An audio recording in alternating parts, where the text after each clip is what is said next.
Hi అండి, ఎలా ఉన్నారు? ఈరోజు కొత్త వీడియోతో మీ ముందుకు వచ్చాను.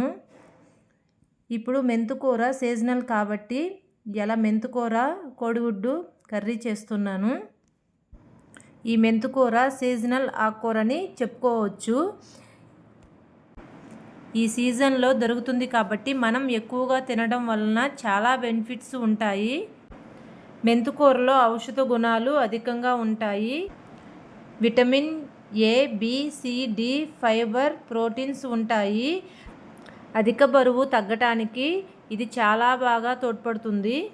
కాబట్టి ఇది సీజన్లో ఈ ఆకుకూర తినడం చాలా మంచిది.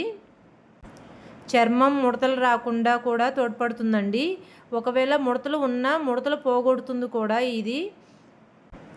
అజీర్తి, గ్యాస్, పొట్టలో ఉబ్బరం ఉన్న వాళ్ళకి ఈ మెంతుకూర తినడం చాలా శ్రేయస్కరం. వీటన్నిటిని అరికడుతుందండి. అందుకని ఈ సీజన్లో మెంతుకూర తినండి. ఈ మెంతుకూర తినడం వలన జుట్టు సమస్యలు కూడా తగ్గుతాయి. కిడ్నీలో రాళ్ళు ఉన్నవారు మెంతుకూరకి చాలా మంచిదండి తినటం. ఆ రాళ్ళ ఉత్పత్తిని తగ్గిస్తుంది, రాళ్ళు రాకుండా చూస్తుందండి మెంతుకూర తినడం వలన. మెంతుకూర చేదు పదార్థం కాబట్టి షుగర్ పేషెంట్స్ కూడా చాలా మంచిది. అధిక రక్తపోటు ఉన్నవాళ్ళు ఈ ఆకుకూర తినడం చాలా మంచిదండి. బాలింతలకు కూడా ఈ ఆకుకూర వల్ల బెనిఫిట్స్ చాలా ఉన్నాయి. ఇన్ని బెనిఫిట్స్ ఉన్న ఈ మెంతుకూరని ఈ సీజన్లో మీరు కూడా తింటారు కదూ. నేనైతే ఈ సీజన్లో ఈ మెంతుకూరని 2 డేస్కి ఒకసారి వాడతానండి. ఏదో ఒక రూపంలో చపాతీలో కూడా చేసుకోవచ్చు. చపాతీలో కలుపుకొని, పిండిలో కలుపుకొని మనం సన్నంగా తరిగి చపాతీ పిండిలో కలుపుకొని చపాతీలాగా కూడా చేసుకోవచ్చు. ఇలా కర్రీస్ రూపంలో కూడా చేసుకోవచ్చండి. అలా నేను 2 డేస్కి ఒకసారి వాడుతూనే ఉంటాను. ఈ మెంతుకూరని ఎన్నో రకాల కూరలుగా ప్రిపేర్ చేసుకోవచ్చు. అందులో ఇది ఒకటండి, కోడిగుడ్డు మెంతుకూర కలిపి చేసుకునే కర్రీ. ఈ మెంతుకూర ఎంతమందికి ఇష్టమో కామెంట్ చేయండి. అలాగే మెంతుకూర కోడిగుడ్డు కర్రీ ఎంతమందికి తెలుసో కూడా కామెంట్ చేయండి. ఈ మెంతుకూర కోడిగుడ్డు కలిపి చేసిన కూర చాలా బాగుంటుందండి. నేను చెప్పిన ప్రాసెస్లో చేసుకోండి.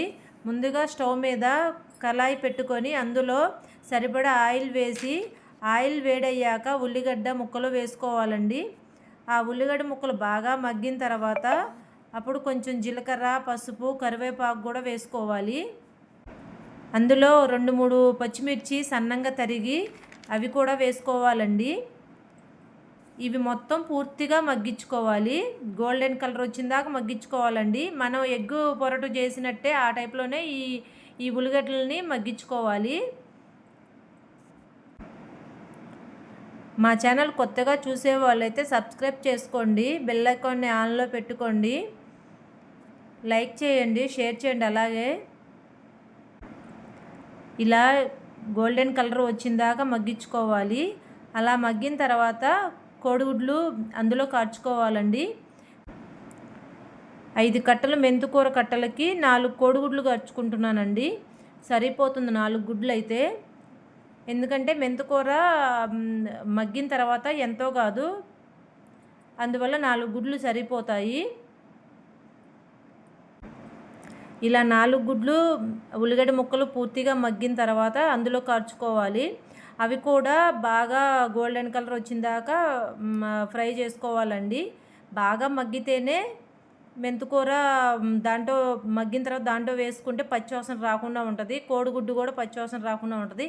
లేకపోతే కోడిగుడ్డు పచ్చివాసన వస్తుందండి. బాగా మగ్గాలి. మూత పెట్టుకొని ఆ ఆవిరికి ఆ కోడిగుడ్లు మగ్గించుకోవాలండి. అలా మగ్గితేనే కూర బాగుంటుంది.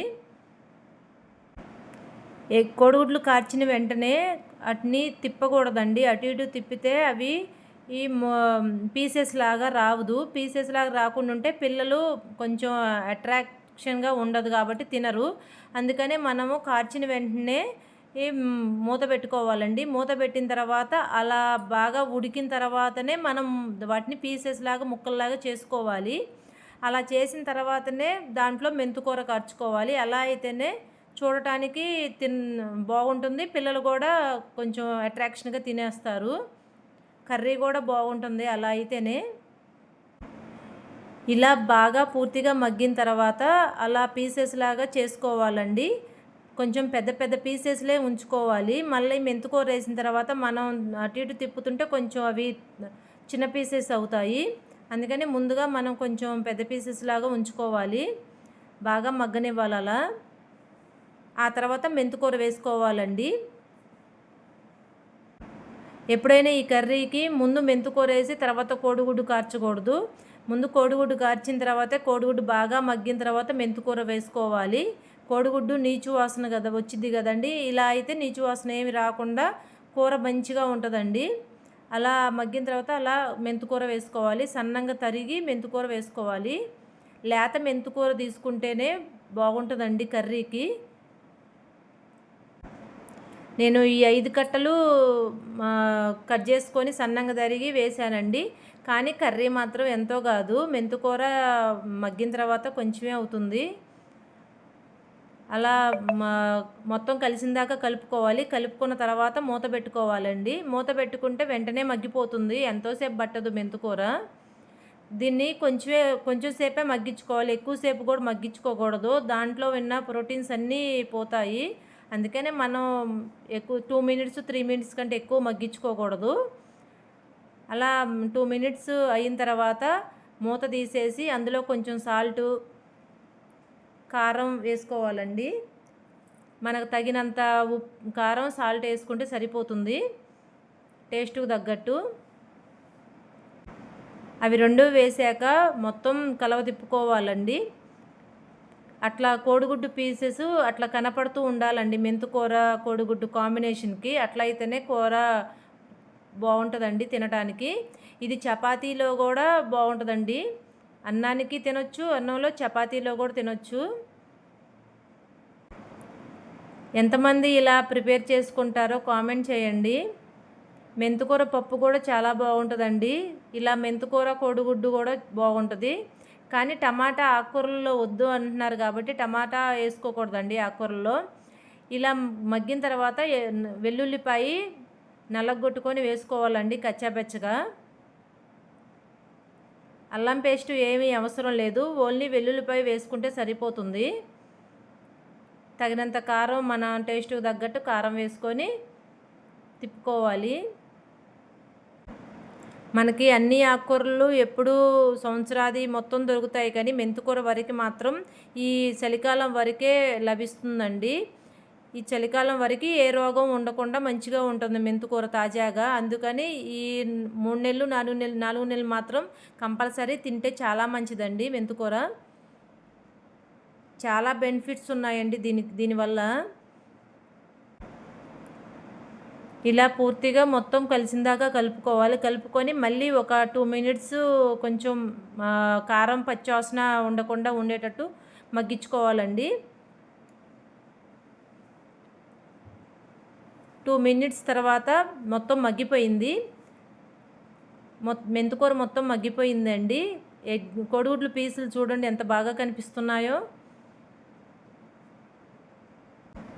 ఒకసారి ఈ కర్రీని మీరు కూడా ట్రై చేయండి. ట్రై చేసి ఎలా ఉందో కామెంట్ చేయండి. చాలా బాగుంటుందండి. ఈ మెంతికూర వల్ల చాలా రకాల ప్రయోజనాలు ఉన్నాయి కాబట్టి ఈ సీజన్లో అందరూ మెంతికూర తినండి. బాయ్ బాయ్ అండి. మరి కొత్త వీడియోతో మళ్ళీ కలుద్దాము. Bye bye.